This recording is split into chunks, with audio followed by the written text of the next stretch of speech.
राधे राधे दोस्तों। हर हर महादेव। आप सभी को सावन की बहुत बहुत बधाई हो।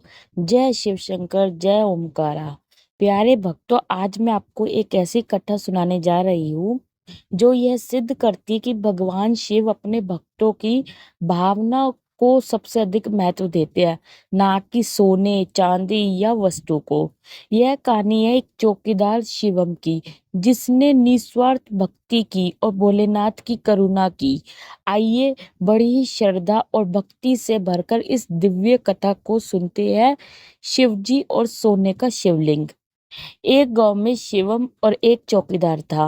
वह रात भर गांव की गलियों में लाठी लेकर आवाज लगाता घूमता था। इसके चलते गांव वाले चैन की नींद सोते थे। वह रात को अपना खाना लेकर निकलता और शिवजी के मंदिर जाता था। रात के समय जब पुजारी जी मंदिर बंद करते, तब वह अपने काम में निकल जाता था।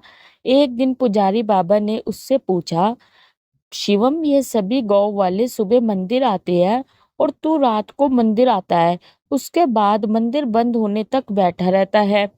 शिवम कहता है, पंडित जी, जब तक मैं भगवान के दर्शन नहीं कर लेता, मैं अपने काम पर नहीं जा सकता। दूसरा, जब तक भगवान बैठे रहते हैं, मुझे गांव की चिंता नहीं है। जब ये सो जाते हैं, तब मैं गांव की रखवाली करने निकलता हूँ। पुजारी कहते हैं, तुझे इतना विश्वास है शिव जी पर? शिवम कहता है, हाँ पंडित जी, मेरा विश्वास अटूट है। इसी तरह समय बीत रहा था। एक दिन मंदिर में एक सेठ जी आए और पुजारी जी से बोले, सेठ जी, पंडित जी, मेरे कोई संतान नहीं है, मैं भगवान भोलेनाथ की पूजा करना चाहता हूँ। पंडित जी ने सेठ जी से पूजा करवा देते हैं।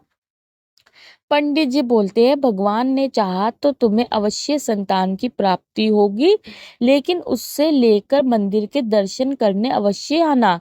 एक साल बाद सेठ जी के घर बेटा पैदा होता है। वे अपनी पत्नी व बच्चे के साथ मंदिर पहुंच जाते हैं। सेठ जी बोलते हैं, पंडित जी, भोले बाबा ने मेरी पुकार सुन ली। यह सुनकर पंडित जी बहुत खुश होते हैं। और उसके बाद सेठ जी कहते हैं, पंडित जी, मैं इस शिवलिंग की जगह सोने का शिवलिंग स्थापित करना चाहता हूँ। पंडित जी बोलते हैं, यह आप क्या कह रहे हैं सेठ जी?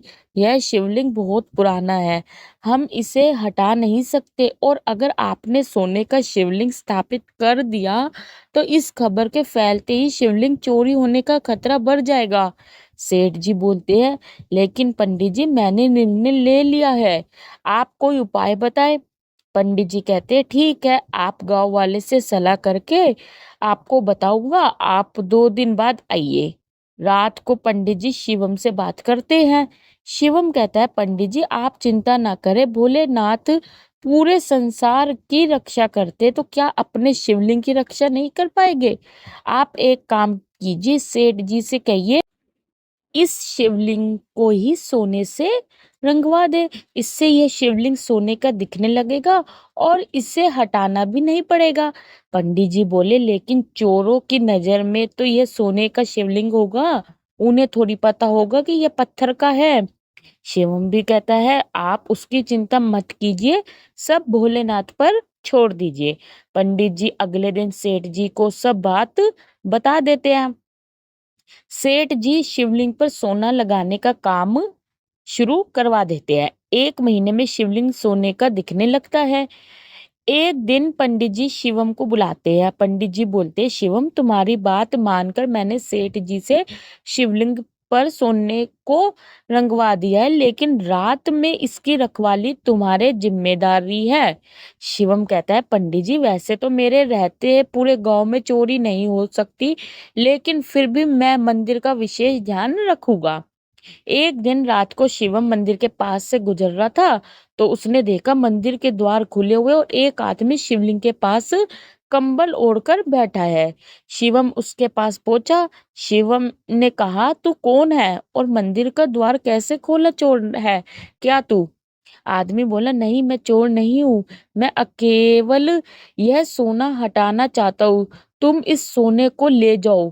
शिवम ने बोला, क्या मतलब, इस सोने को क्यों हटा रहे हो? आदमी बोला, ये सोना तुम्हारे कारण लगा है, इसलिए मैं चाहता हूँ कि यह सोना तुम ही ले आ जाओ। शिवम बोला, आप कौन है और ऐसा क्यों बोल रहे हैं? तभी वह आदमी भगवान शिव के रूप में प्रकट हो जाते हैं। शिव जी, मेरे और मेरे भक्तों के बीच में ये सोने की दीवार खड़ी कर दी है, और मेरे भक्त जो भी श्रद्धा से अर्पण करते थे वे इस सोने पर ही रह जाता है, मुझ तक नहीं पहुंच पाता, और ना मेरे भक्त मेरे दर्शन कर पाते हैं। शिवम यह सुनकर भगवान के पैरों में गिर जाता है। शिवम बोलता है, प्रभु मुझे माफ कर दीजिए, मैं अज्ञानी समझ नहीं पाया, आप तक जल भी नहीं चढ़ पाया, मैं अभी इसी सोने को हटा देता हूँ। यह कहकर शिवम उस सोने को हटा देता है। भगवान शिव उसे आशीर्वाद देकर अंतर्ध्यान हो जाते हैं। सुबह जब मंदिर खुलता है तो पंडित जी ये सब देखकर शिवम से पूछते हैं। शिवम उन्हें सारी बात बता देता है। पंडित जी उसी समय सेठ जी को बुलाते हैं। सेठ जी बोलता है, भगवान मुझे माफ कर दीजिए, मुझसे बहुत बड़ी भूल हो गई, अपनी जिद के कारण मैंने आपकी पूजा में बाधा डाली। उस दिन से मंदिर में पहले की तरह पूजा होने लगी। सेठ जी ने वह सोना गरीबों में दान कर दिया। इसी के साथ ये कथा संपूर्ण होती है। तो देखा दोस्तों आपने, भगवान शिव को हमारे सोने चांदी नहीं बल्कि हमारी सच्ची श्रद्धा चाहिए। जब भी आप मंदिर जाए या घर में पूजन करें, अपने भाव और भक्ति को पहले स्थान दें। अगर आपको ये कथा अच्छी लगी हो तो वीडियो को लाइक करें, कमेंट करें, हर हर महादेव लिखे और सब्सक्राइब करना ना भूले। मिलते हैं आपको अगली दिव्य कथा के साथ। इसी के साथ ओम नमः शिवाय, ओम नमः शिवाय, जय भोलेनाथ।